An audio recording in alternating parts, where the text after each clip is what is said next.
Hey, what's up, guys? Team Hard Life, Captain Alberto Zertuche here. All right, so for today's Storytelling Thursday, second part is where I actually was hunted.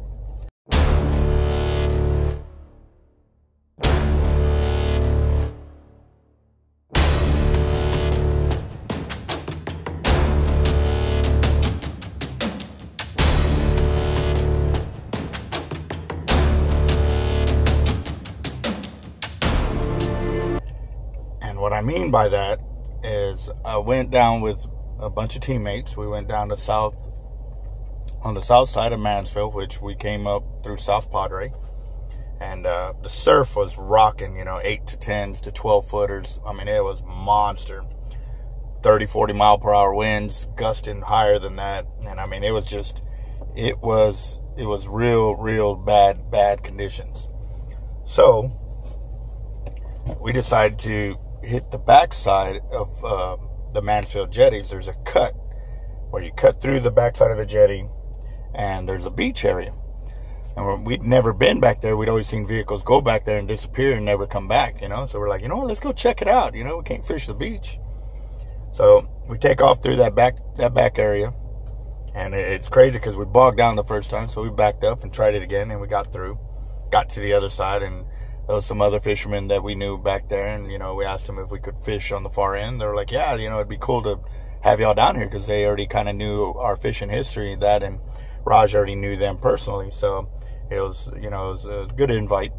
So we sat there and we started rigging up. We got the big rig, we pull it up, start rigging all our rods, and I was like, shoot, man, I said, it's this calm, I'll run 4 baits at a time. And so everybody was kind of laughing. I was like, well, look how calm it is. I mean, I got nothing to worry about, and I'm only going like 200 to 300 yards. So we rig them up, and I want to say it was 780s we put out, and 4 on the first run, 3 on the second run. So I rig up the first 4, I launch, and I'm going to the first bait, and I drop it. And at that moment, I just had this. So I dropped the first bait, and as I dropped the first bait, I had this weird feeling come over me, like someone's, staring at me or something. You know how you get that weird feeling where you're just there and you're like somebody's looking at you or something. So I had that feeling, and I look up into the dunes because I was closer to the north side of the Mansfield than I was on the south side. And as I looked over, I was looking at the edges, I couldn't see anything. And so, I was like, okay, cool. I'm far enough from the water, the water's edge, that I really wasn't worried about anything. So I paddle north into the channel further.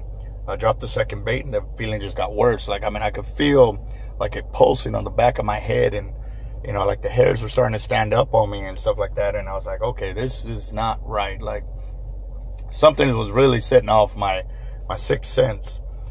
And so I was like, I don't know what it is, but, I need it, I don't know. I didn't know what to do. I'd never had this sensation before. So I dropped off the third bait. By the fourth bait, the hairs on my arms were they were on end all the way up. Like I could see them because I wasn't wearing a shirt. And I mean, I just felt this grasping like in the back of my head right here. And so I was like, what the hell is going on? So I paddled back to shore, and I paddled so fast. I was on a 14-foot manta ray that I beached it, that I stood on dry ground as I got off the kayak. And the guys that know me know I got bad hips. So I normally stay in the water so that way I can kind of stand up off the kayak. But there I beached it to where I rolled off the kayak to get up on my feet.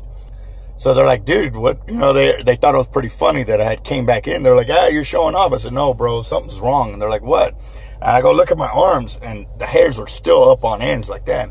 They're like, what happened? I said, I don't know. I said, dude, I feel weird. Like something ain't right out here.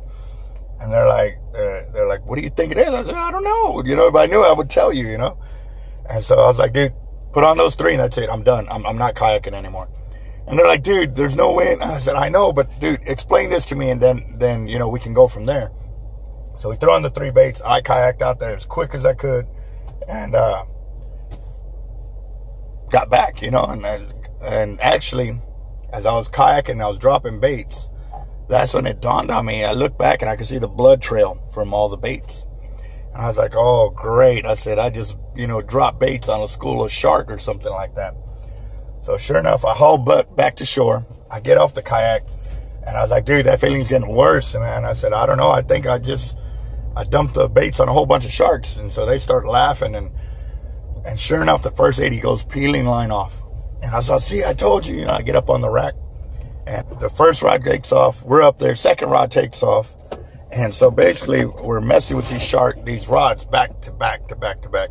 Pull the first one in, it drops the bait. And we get it to shore and don't really get a chance to check on it because we're dealing with the second one. The third one hooks up, and that one is running straight out the finger jetty that way.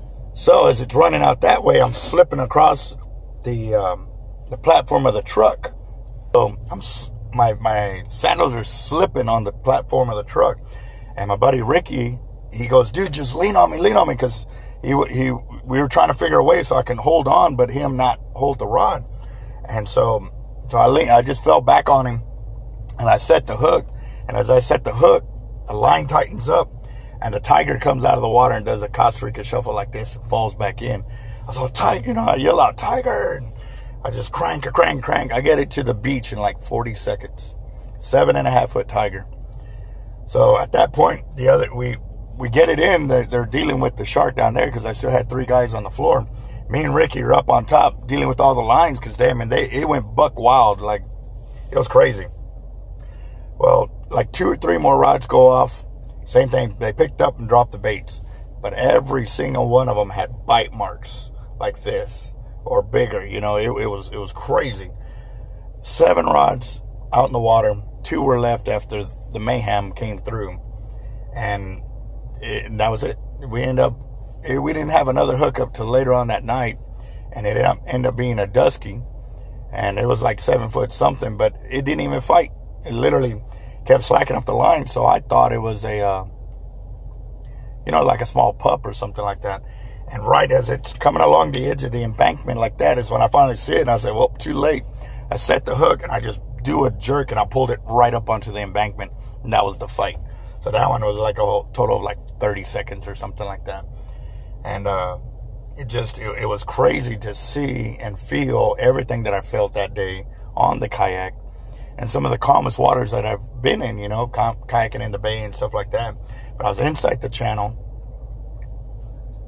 a little bit of current, and my hairs are just up on ends all the way up my back, my head, my back of my head was throbbing like that. It was. Yeah, if I was Spider-Man, I know what his 6 senses feel like, because that's what it felt like for me. It was intense. I'd never been so, like, I wouldn't say scared, but I was very concerned of how my body was reacting to whatever was going on underneath me. And now I know, I mean, I was in danger.